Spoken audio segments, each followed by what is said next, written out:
Yes, he is. He is playing much better with Durant out. You can't tell me he's not. I'm not saying you're not, but I'm putting this in perspective that he ain't playing no MVP level. I would definitely not. Definitely not true. He ain't playing all that, but he has played better with KD out. This is where I fault the Warriors. The Warriors are at fault for getting rid of every single bench player that they had on that team. Yes. They get rid of everybody. Harrison Barnes, Leandro Barbosa, Festus Ezeli.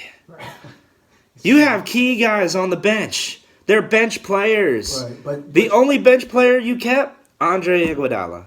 But Coach Kerr, they kept him for D. But Coach Kerr, he did it. He talked about it in an interview. He was like, this what we do here is we stagger our best players. He'll keep 2 superstars on, 2 superstars off. It's not a bad balance. It's not a bad balance, but when you got a bench that deep, man, keep those guys, man. You will have 2 starting lineups if you play your cards right.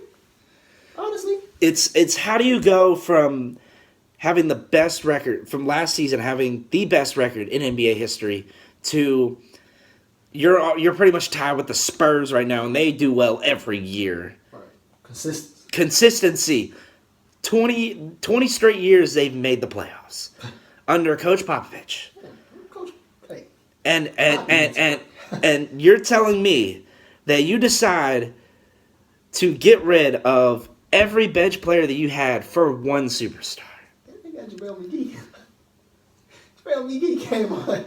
Hey, look. I have never heard anything so blasphemous until right about now. No, I don't even want to hear it. It's a joke, man. You sure about that? Positive. JaVale McGee. Positive, sir. Mr. Shaqtin' a fool. You expect him to do a... They tried. And like I said, Coach Kerr playing him smart. It ain't like, I'm not saying that... He knows he got a weak bench. I'm not saying Coach Kerr ain't playing him smart. I'm just saying that front office did poorly this offseason. But as far what else? Those guys can make, because of their, how they played last they year. can make other teams. They made better money at other teams. I get that. But that's like saying, you're getting rid of talent that you can still have to win championships back to back to back. They had a team and a core within itself to go back to back. Yeah. But you got to look at also, and to be fair, that one title that they had, it was close. If Kyrie Irving had not been injured that series, the Cleveland Cavaliers would have won that title a little early. Cleveland could have won that the year before when Cleveland was it went to 6 games. Yeah. And when it went to 6 games with Matthew Dellavedova and James. Right. If Kyrie Irving had not been hurt, that was a different story. It would have been a different story. Way different. And I hate to say it because I don't like Cleveland, but that's facts. That's definitely facts. But since 1976, the Golden State Warriors have only won 1 title. Since 1976. That was their first 2 years ago. That's crazy. I didn't know that.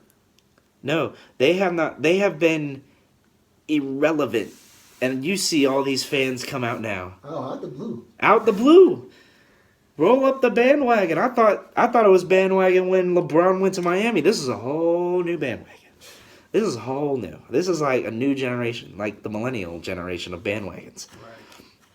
But going back to everything, I do not believe that there should be co-MVPs. If you're actually deciding on co-MVPs, then you already screwed up the fact that what an MVP stands for, and that is the most valuable player of the year, and that should go to Russell Westbrook. I understand. You don't see someone get this close to beating Oscar Robinson's record and averaging a triple-double a year, and you're not going to give him the MVP.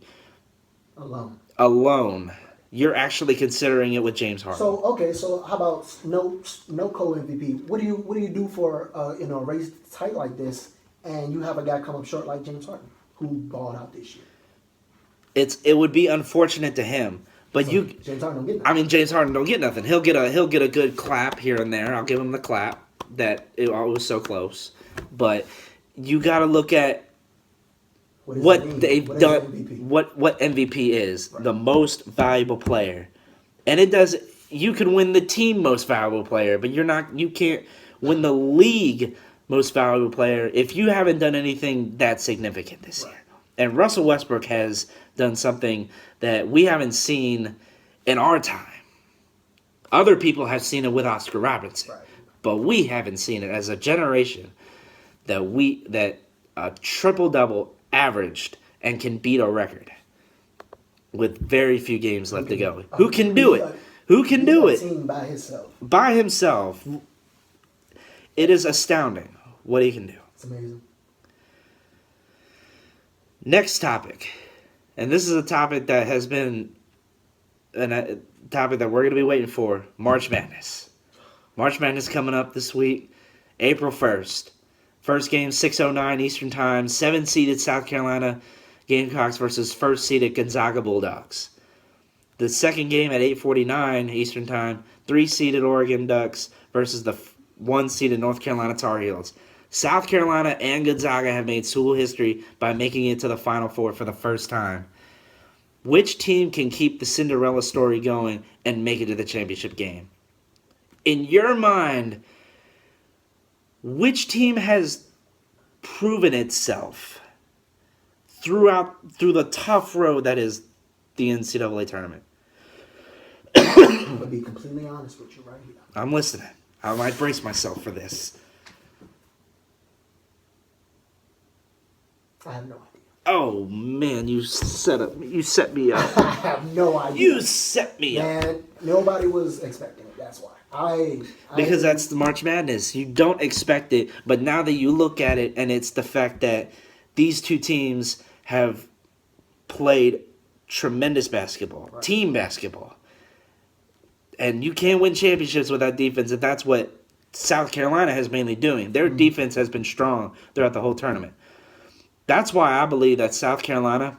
Yeah, that's right there. I would like to see a South Carolina and North Carolina matchup. I was going to say that. Would be. It's in the back of my head, like, yo, that would be that would be an amazing matchup. That would be the best matchup you could see between two states. Right.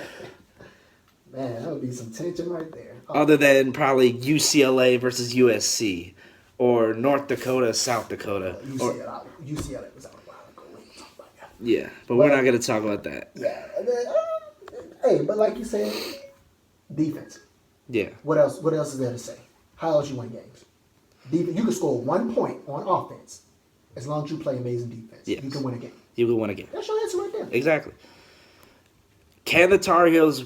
Yes. Do you think the Tar Heels can...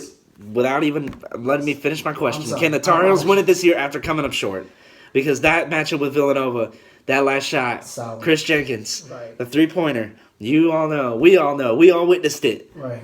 That was just a dagger in the heart for anyone from North Carolina. And you didn't have to have the crying Jordan face because Jordan was there. But would it be a bittersweet feeling for North Carolina to bring a title back to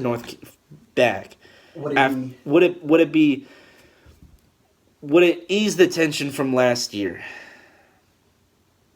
I'm gonna say they've forgotten last year. These guys on the roll right now, they playing pretty decent basketball.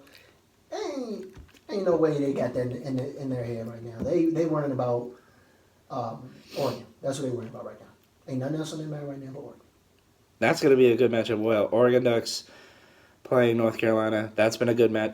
Oregon's been playing well right now, but I can see North Carolina pulling away late, playing great defense, getting the shots that they need, not taking risky shots, not forcing anything, but they can playing great defense. Defense wins championships, controlling the ball movement, teamwork as well, and Roy Williams will know what he's doing. You know, Roy, come on now.